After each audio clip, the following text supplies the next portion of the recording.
Okay, 3, 2, 1. Oh my goodness. Good morning, good afternoon. Whatever it is for you, I hope you're having a fantastic day. My name is Zach Schaumler. This is Strong Opinion Sports. Thank you so very much for tuning in. Today's Friday, October 25th. And welcome into the new place. The new recording studio. I'm so excited. I will be very, very honest. I'm dead. I'm dead today. After I record this, I'm going to go crash and sleep for hours. I'm not just on my last little bit of energy. By the way, I want to say something. Someone commented this. I wanted to really point it out. I point at camera 1, then I point at the audio selection. I point at to make sure the audio is recording. Then I point at the camera. Check 1, check 2, check 3. Those are the 3 things I point at.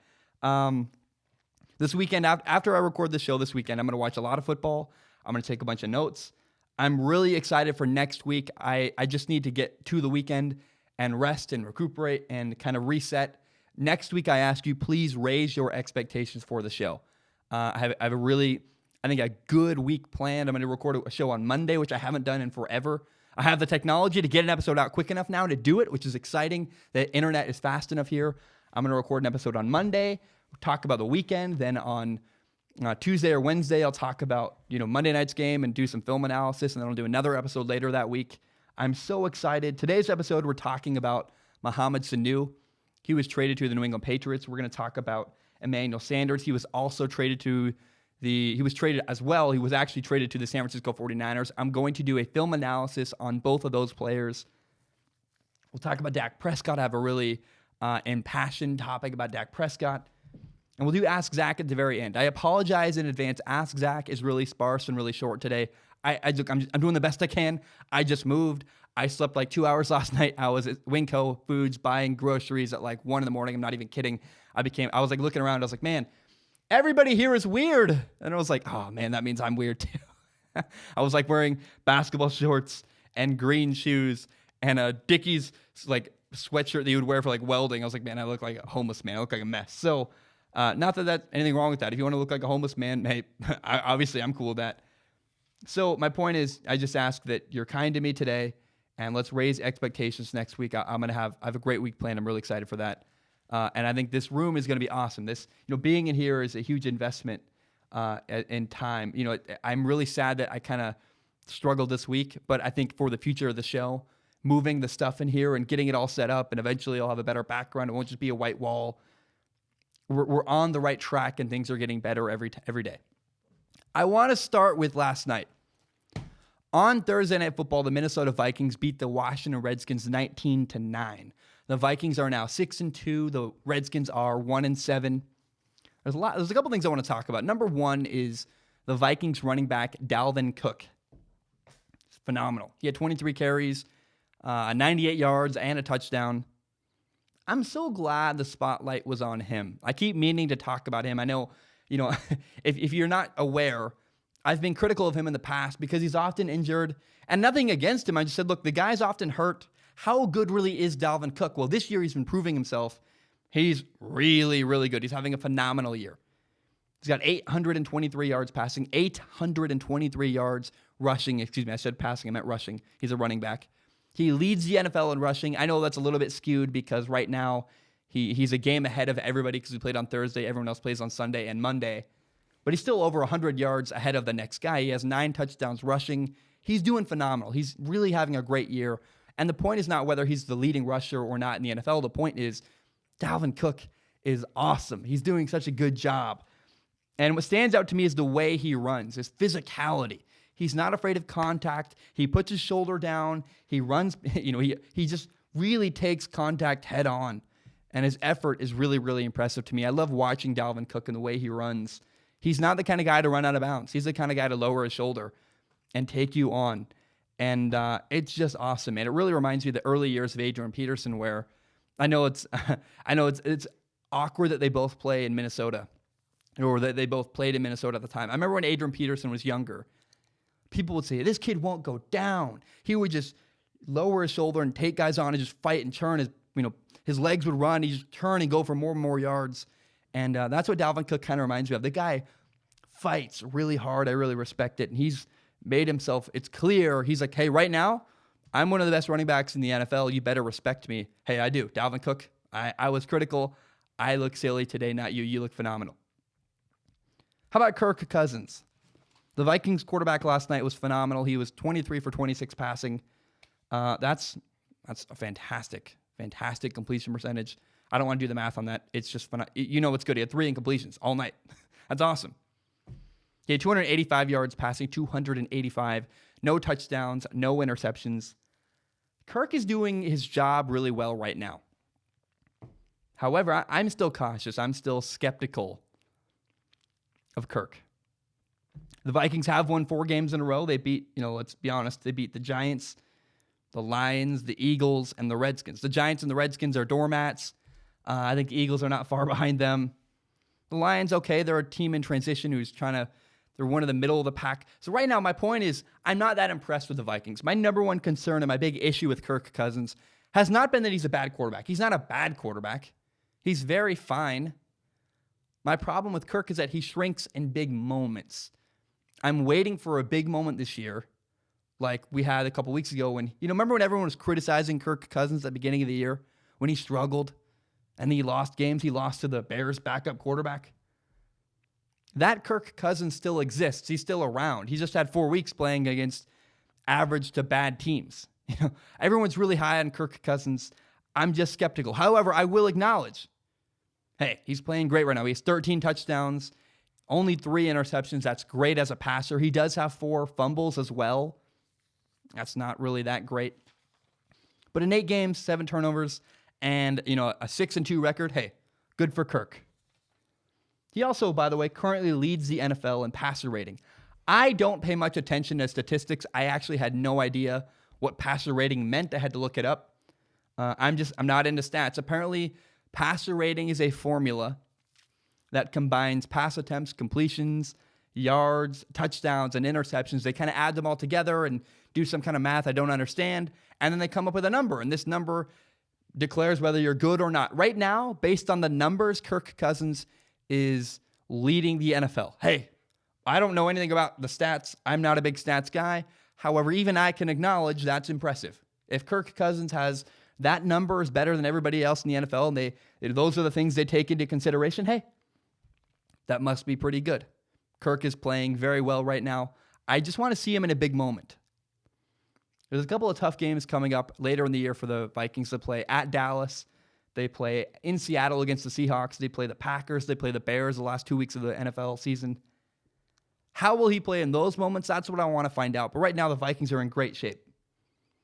And I think, it's pretty clear to me, hey, Kirk is doing well. The running game's phenomenal. The Vikings defense looks really good. The Vikings they're 6-2. They're a playoff team. I look pretty silly. I think I had the Vikings going 7-9.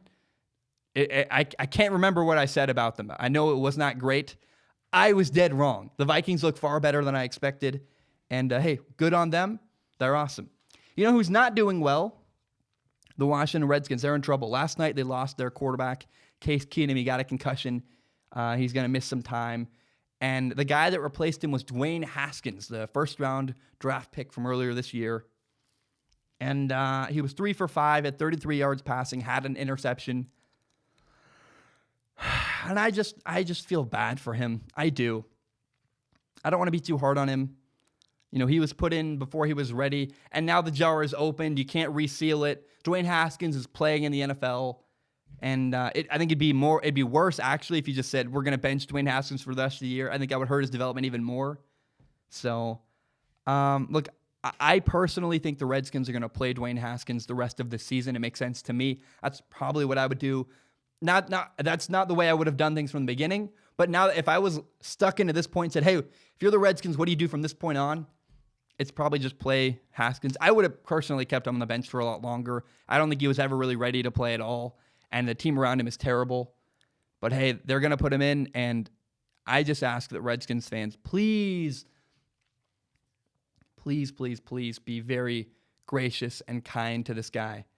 Allow him to learn, allow him to grow, allow him to make mistakes. Go easy on him. I just have patience, be kind to Dwayne Haskins. He's going to go through a lot of rough points where he's going to throw bad interceptions, have bad games, and look really stupid for a while. And Redskins fans, if they have any hope of him becoming a franchise quarterback, they need to be patient. They need to let the guy develop on his own terms. I think it's unfortunate the situation he's found himself in, but hey, he's just got to play through it, and Dwayne Haskins has to do the best he can. And if you're a Redskins fan, hey, this year is going to suck. I'm sorry it already is terrible. You're 1-7, but support your quarterback, allow him to grow, and give him a little bit of patience. So that's, I see the Vikings as a playoff team. I feel bad for the Redskins. I want to now shift gears to the Cowboys quarterback, Dak Prescott. If you're familiar with him, a lot of people have been very, very angry with me about my opinions regarding Dallas Cowboys starting quarterback Dak Prescott. I've been called a flip-flopper. I've been called a hater. I think the worst, the meanest thing anyone said to me is they accused me of something really offensive. They said, "You're starting to sound like people on TV." That's the one thing I hope I never sound like.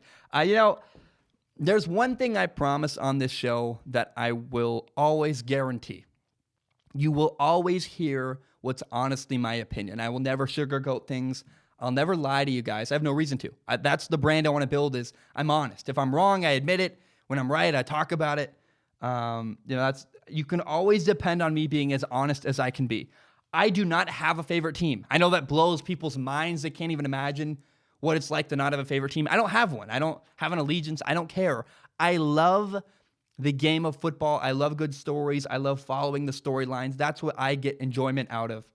And I try to be fair to everybody I can. I want to be as fair as I can, and I say what I believe. I make a lot of videos, and I think people miss some of the things I say. I really do. They'll watch one video, then not pay attention for another month, and then a month later, my opinion's different, and they're like, "How did your opinion change? One month you said this, the next month you said this. How? Which one is it?" It's like, well, you missed the evolution of my opinion. I think if someone watched everything I said, which is impossible, I don't blame anybody. If you missed something, I don't blame you. I make a lot of content. But I'm sure if people watched everything I said and everything I did, they'd go, "Oh, that makes sense why Zach feels this way about Dak Prescott."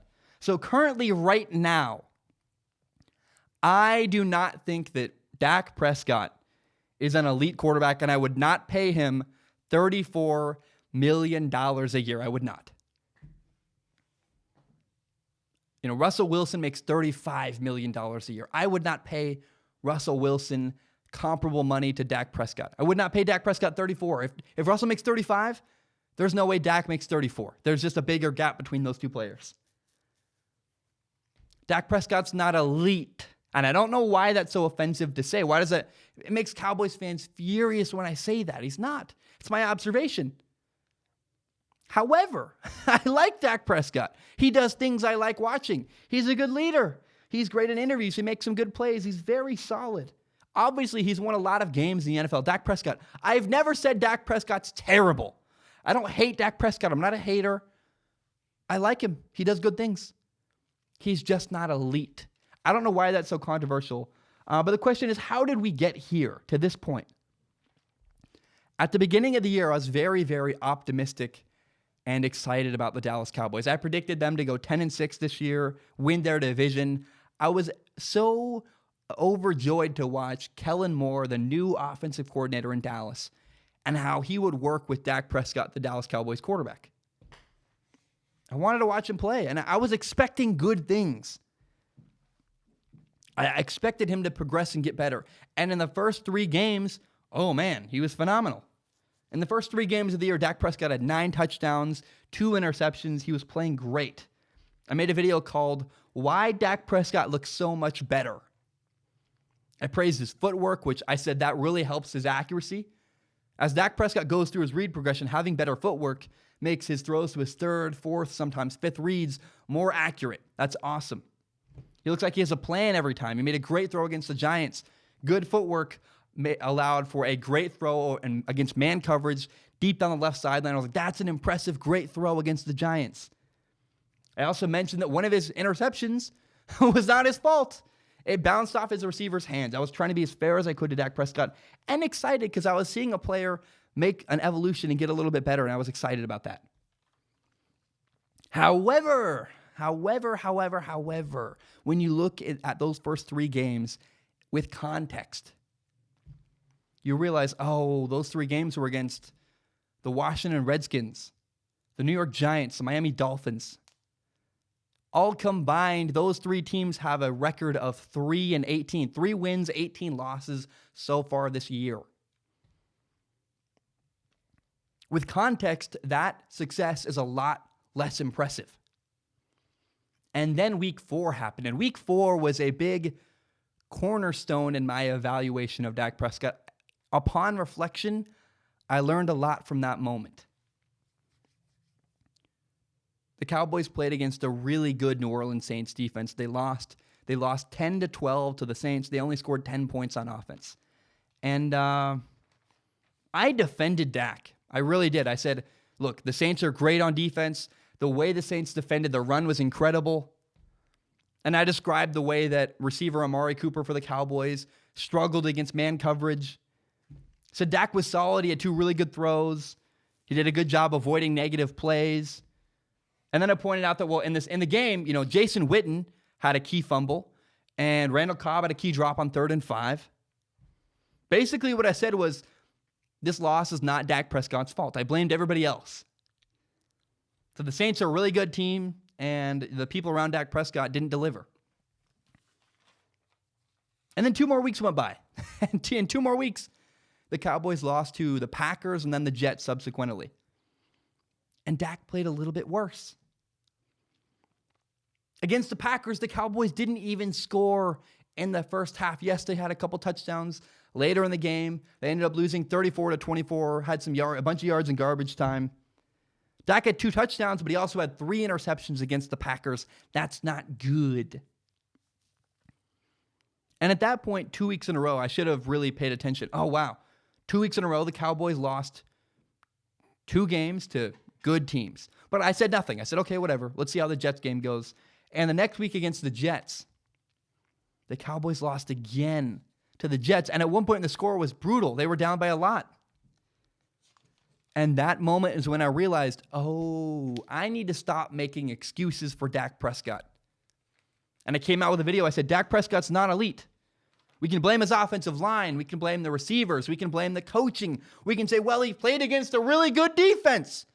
All silly things to criticize and silly things to say. Yeah, he played against a great defense. Why isn't Dak great? Why isn't Dak great? We need to stop making excuses for Dak Prescott. Dak is not a bad quarterback. I like Dak. He does things I like. I have not, and I've not said, I'm not saying right now, I'm not saying Dak Prescott is a bad quarterback. What I'm saying is he's not elite. I would not pay him $34 million a year. I do not understand why that's so infuriating and so controversial to say. When you pay a quarterback $34 million a year, you can't make excuses for him. If you pay Dak Prescott $22 million, make all the excuses you want. Fine. But if you make $34 million a year, too much money. That's too much money to pay Dak.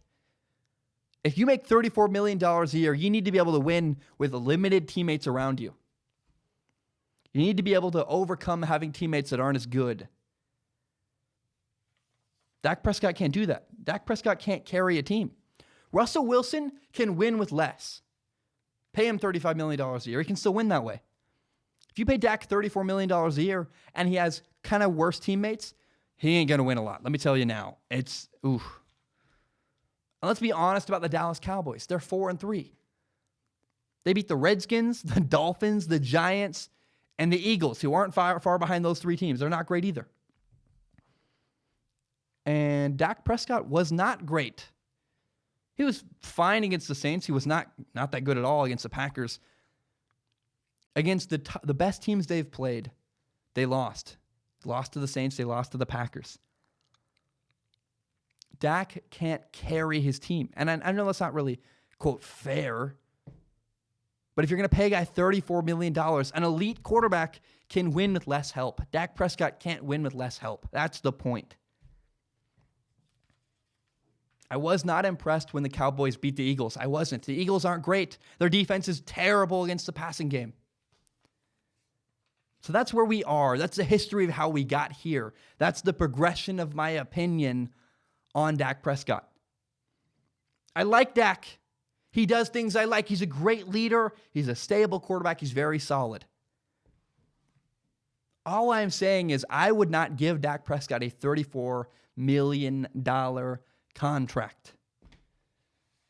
He's not elite. I'm not seeing it. I don't understand how that's so crazy and awful. It shouldn't make me a hater. That's how we got here. That's my opinion. That's how I feel about Dak Prescott, and that's why I feel that way about Dak Prescott. He's beaten 3 average teams. He lost to the teams that were good. And in spite of, he is better a little bit this year than last year. Dak Prescott is not an elite quarterback. You know what I should do? I'm going to Google something. I'm going to Google the definition of elite. I was going to end the topic, but when you Google elite, what comes up? Elite. The definition of elite is this. Oh, no, that's a TV show.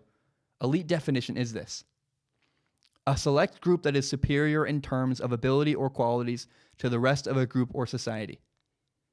Is Dak Prescott superior to everybody else in his group? Russell Wilson is. Patrick Mahomes is. Aaron Rodgers is superior. He's elite. Dak Prescott's not superior in comparison to other quarterbacks in the NFL. He's good. He's fine. But Dak Prescott, a select group that is superior in terms of ability or qualities to the rest of a group or society. Dak Prescott's not an elite quarterback. All right, before I take a break, I want to do a topic I do every single episode. If you're struggling, please go get help. You may or may not know, 3 years ago, my younger brother took his life. It was terrible. It's the worst thing I've ever been through. Heartbreaking. And I learned 2 really painful lessons through that experience. Number 1 is that my brother never shared his struggles. And so I ask you, if you're struggling, please go get help. My brother suffered in silence. One day I came home, he was dead on the floor. It was terrible, miserable. I hated it. Don't be like that. I really ask you, if you're struggling, talk to somebody. Share your struggles. You go get help. The suicide hotline is 1-800-273-8255, 1-800-273-8255. If you're struggling, please go get help. And the second painful lesson I learned is that I didn't make it clear enough to my younger brother that I was there for him. So I ask you, be very clear to the people in your life. Tell them you love them. Tell them you're there for them. Make sure it's clear, hey, if you're having a hard time, you can come talk to me. I didn't do a good enough job making it clear to my brother that I was there for him, that I would talk to him. If he was struggling, that I was there for him, that I loved him, and I wanted to help him. And so I encourage you, tell the people in your life you love them. Make it clear to them how much you care about them. Be very open about that. Don't be afraid to have hard conversations. If you're struggling, go get help. And make sure the people in your life know how much you love them. Guys, my name is Zach Schaumler. I'm going to take a short break. When I return, we'll talk about Mohamed Sanu. We'll do a film analysis of Emmanuel Sanders. We'll talk about some random notes I have. We'll end the show with Ask Zach. Guys, that's all I have for right now. My name is Zach Schaumler. I will be right back. All right, we are back. If you're not aware, the Atlanta Falcons traded receiver Mohamed Sanu to the New England Patriots for a second-round draft pick. First of all, I think this is a really good trade for the Falcons. I think it's good for both sides. The Falcons are 1-6. They need to prepare for the future. This trade got them a solid draft pick for next year, and it created salary cap space. The Falcons cleared $7.9 million of cap space for next year. Right now, they're on pace to be over the salary cap, so they're still in trouble. They need to do a lot of changes. That's even before they sign free agents and before they sign their draft picks for next year. They're really in trouble with their salary cap. So there are more moves coming ahead for the Falcons, but I like this move. I think it's good for them. You also have to consider that I think Mohamed Sanu is a lot more valuable to the Patriots than the Atlanta Falcons. The Atlanta Falcons have a bunch of receivers that they love. They have Julio Jones, Calvin Ridley, They have Austin Hooper at tight end. They have this young emerging receiver named Russell Gage, a second-year receiver from LSU. So I think Mohamed Sanu is more valuable to the Patriots than he ever would have been to the Falcons. When I watch Mohamed Sanu's film, it's fine. He's mostly caught a lot of checkdowns and passes over the middle. This year he has 33 catches for 313 yards. He's also 30 years old. Again, nothing really jumped off the screen to me. He's very solid. Nothing extraordinary to me. And I think really his biggest play of the year is when week 2 he jumped on a fumble. He had a fumble recovery against the Eagles, which is a game the Falcons would go on to win, their only win of the year. That's really the biggest play Mohamed Sanu's made all year, is a fumble recovery at receiver. I watched every catch he had. I watched every target. I compiled every play that was notable with Mohamed Sanu. I compiled them and I sent them over to my buddy Nathan Hawthorne. If you don't know Nathan Hawthorne, he played receiver at Portland State, a Division I receiver. He's been one of my best friends for years. I love the guy. He's like family to me. We trained together growing up. He's the guy who, Nathan Hawthorne called me out when I said that Amari Cooper was not a number 1 receiver. He said, "Zach, you're stupid." He was right. I was wrong. He said DK Metcalf wasn't a first-round pick. He was right about that. DK Metcalf was not drafted in the first round. He also said that when DK Metcalf went to the Seahawks, that was a great move and perfect for them. He was right about that as well. So he's at the Jag32, at the Jag32 on Instagram. He's awesome. He knows a lot more about receivers than I do. I sent the film over to him to get his opinion on Mohamed Sanu. These are Nate's notes. First of all, he said Mohamed Sanu is a possession receiver. What that means is that he's not a big downfield threat kind of guy. Not that he can't run deeper routes, but he lives for 4 to 8 yard passes that move the chains. 5-yard outs, 10-yard digs, then the occasional double move where he'll make a move and go vertically downfield. He's also really good at finding soft spots against zone coverage. He's a smart receiver. He understands how to adapt his routes depending on whether he's up against man coverage or zone coverage. One example is when he slowed down between 2 defenders and caught the ball instead of continuing to run and running into coverage. He also has excellent hands and he uses them well. He's great at extending his hands and using them to catch the ball, which what that does when you extend your hands a long way out is it creates more separation between you and the defender. He's hard to cover. He's scary to press because he's quick, but he's also got great size. He's 6'2", 215. He's a nightmare to match up with in the slot. So the Falcons lined him up inside often. Linebackers were too slow to cover him. And his size and route running ability made it hard for safeties to cover him. His route running ability is top-notch, and he does a lot of subtle technical things which help him get open. This is a direct quote from Nate. He says this. He says, he's an ideal New England receiver. He's in the slot, inside, outside, it doesn't matter. He's got the full kit. Is he Julio Jones? No. But Mohamed Sanu could probably be a number 1 receiver on 10 to 15 teams in the NFL. So I hear that analysis from Nate and I think, man, the Patriots got a good one. I have no doubt that the Patriots are going to find a way to get more usage out of him than the Falcons just because the Patriots need him more. And they're really crafty. The Patriots are really good at using a player's ability and getting the most out of it. The Falcons had so many receivers. Like Julio Jones overshadowed Mohamed Sanu in Atlanta. And I'm excited to watch Mohamed Sanu in New England, where he's going to make a big impact. I really think he's going to help New England a lot. Now, another thing in Atlanta, the Falcons used a special package where they put Mohamed Sanu in at quarterback. They'd put him in at quarterback. They'd direct snap to him, kind of a wildcat situation. I'd be really surprised if New England did this. I do not think New England is going to do this kind of thing. I wouldn't put it past them. They're a creative team that might. But I don't see them taking Tom Brady off the field and putting in Mohamed Sanu at quarterback. Maybe a trick play. He can throw the ball really well. But there's no way that they run this consistent. I just don't see that happening. I do think that package is an example, though, that Mohamed Sanu is good at running with the ball in his hands. They like him in space with the ball. I also, on film, only saw him drop 1 pass all season. That's pretty impressive. One more thing, though, on film you see this, is that he's a good guy. His teammates like him. You see him celebrating with his teammates when they succeed.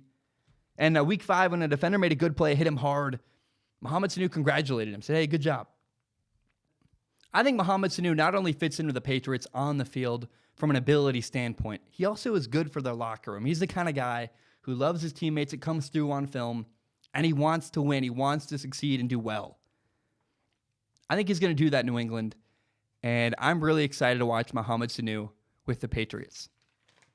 From one trade to another, the 49ers traded with the Broncos for wide receiver Emmanuel Sanders.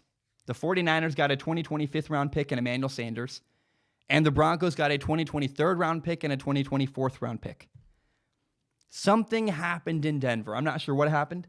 John Elway said that he's a general manager of the Broncos, said that the trade was good for the Broncos.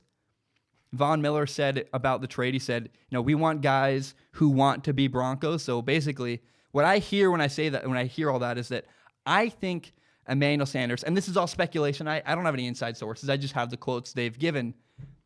I think Emmanuel Sanders wanted out of Denver. He wanted to win games. He was unhappy. I don't blame him. He had Joe Flacco as his quarterback.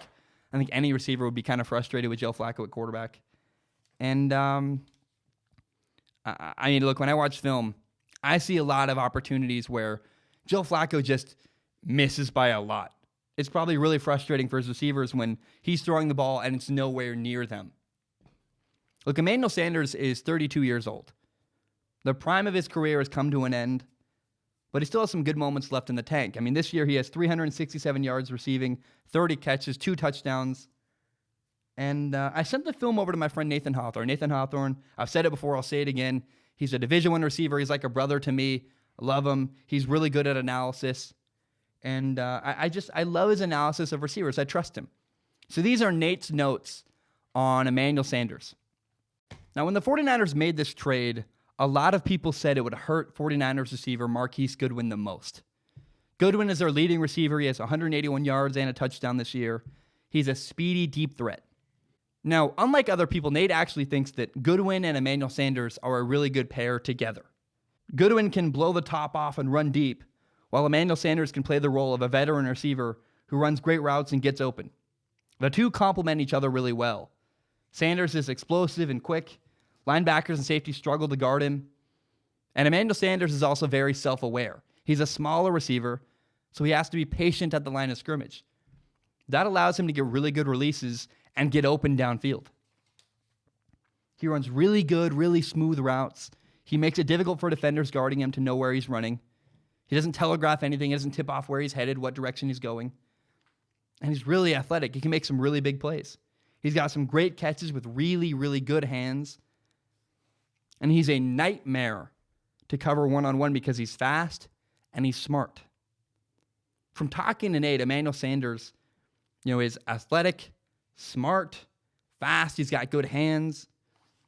I personally have no doubt that the 49ers are going to use Emmanuel Sanders really well. They're going to get the most out of his skill set. That's what Kyle Shanahan, the 49ers head coach, does. This is a great trade for the 49ers. They got a number 1 receiver. It's good for Emmanuel Sanders. He's now on a good team. I think he'll be happier. He's with the 6-0 49ers. And the Broncos got rid of a guy that they had problems with. I think in hindsight, looking back on this trade, I think it's possible that the Broncos are, I don't think they'll regret it, honestly. I think they got rid of a good player, but it sounded like Emmanuel Sanders wasn't going to do anything positive for the Denver Broncos moving forward. I think it's good for everybody. Everybody wins here. It's a great trade. The Giants, the 49ers won the trade. The San Francisco 49ers won this trade, but not by a lot. I think Emmanuel Sanders' use had worn out in Denver, but I think he's going to be a big-time impact player for the San Francisco 49ers moving forward the rest of this year. All right. I'm going to take a short break. When I return, we'll do a couple random notes. We'll do Ask Zach. I'll end the show with my favorite song. And that'll be it, guys. My name is Zach Schaumler. I will be right back.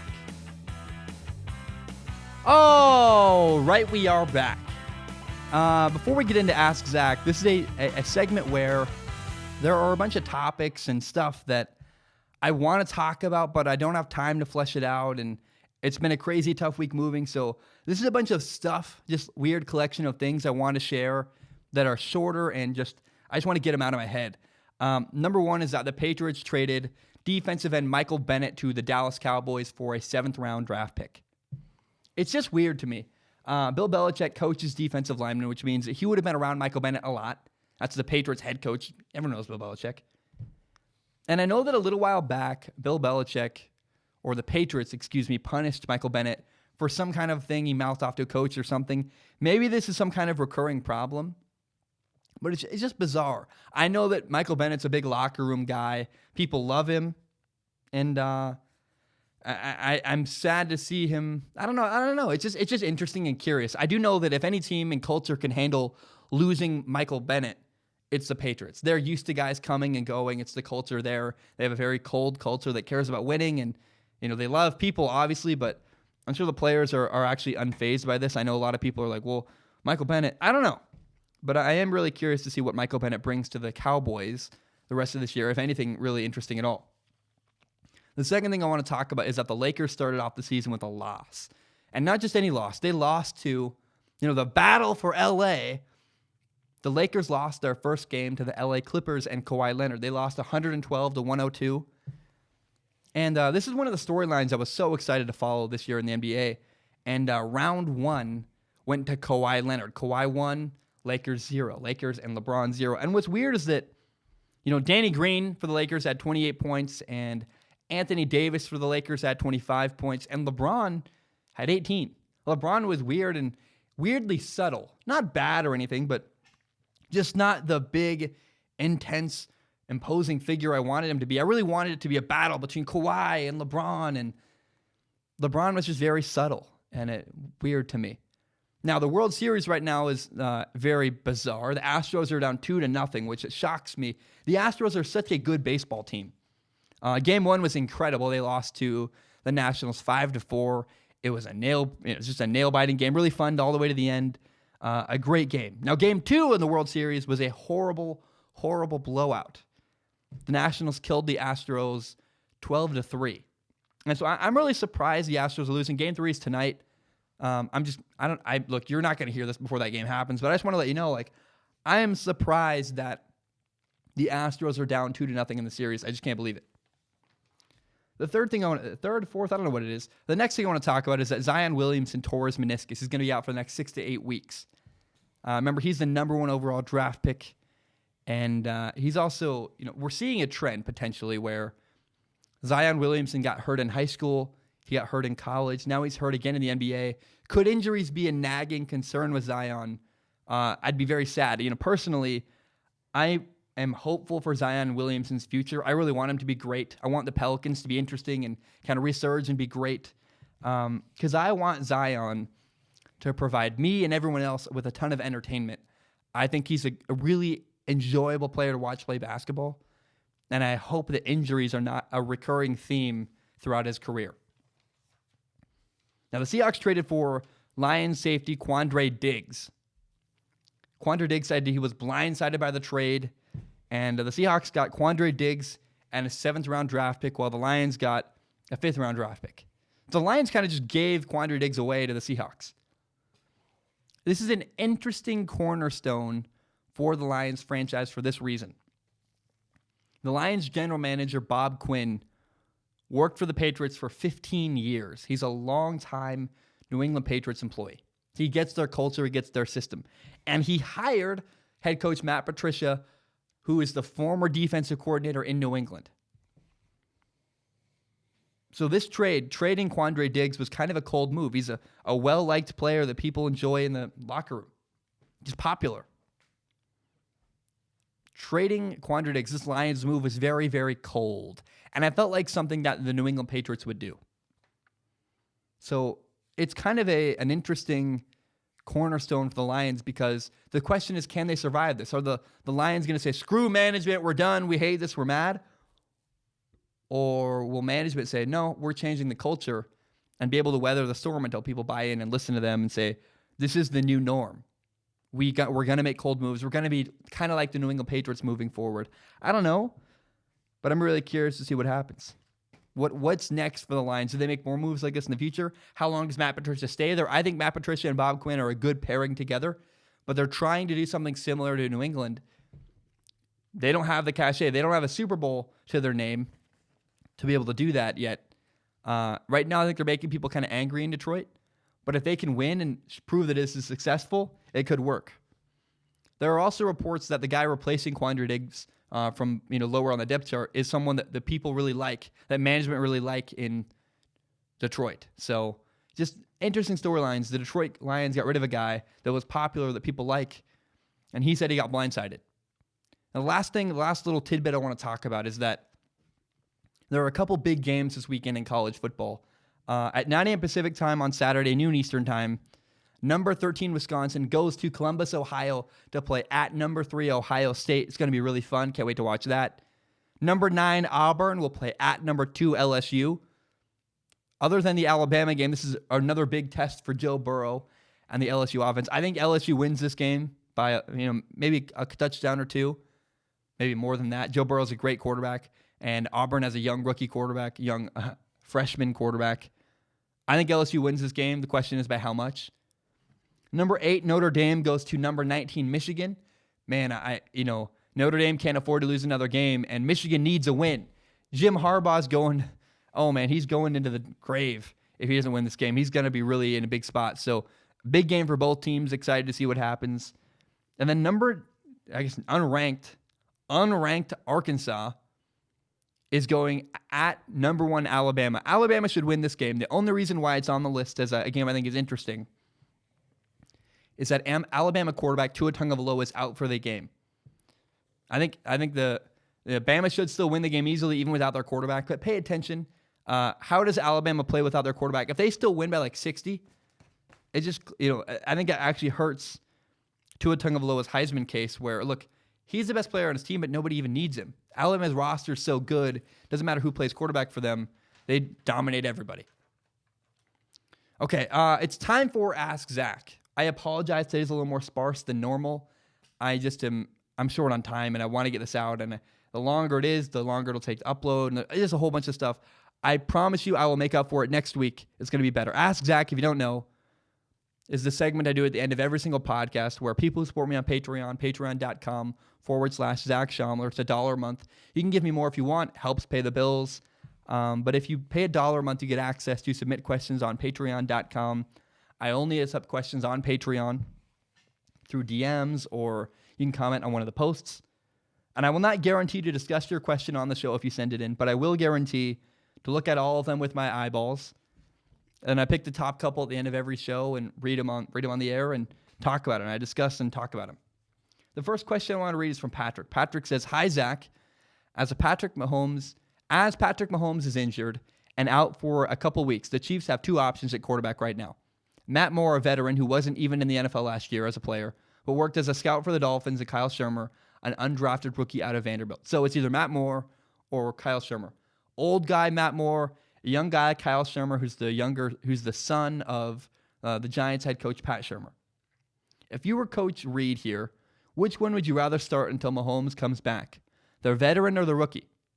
You don't even have to answer it referring to the Chiefs. I just think they're a good situational example for the question in general. I also want to say thank you for reading this question on the show and always making us great content. Greetings, Patrick." Patrick, it makes no sense to play Kyle Shurmur. The Chiefs have a franchise quarterback.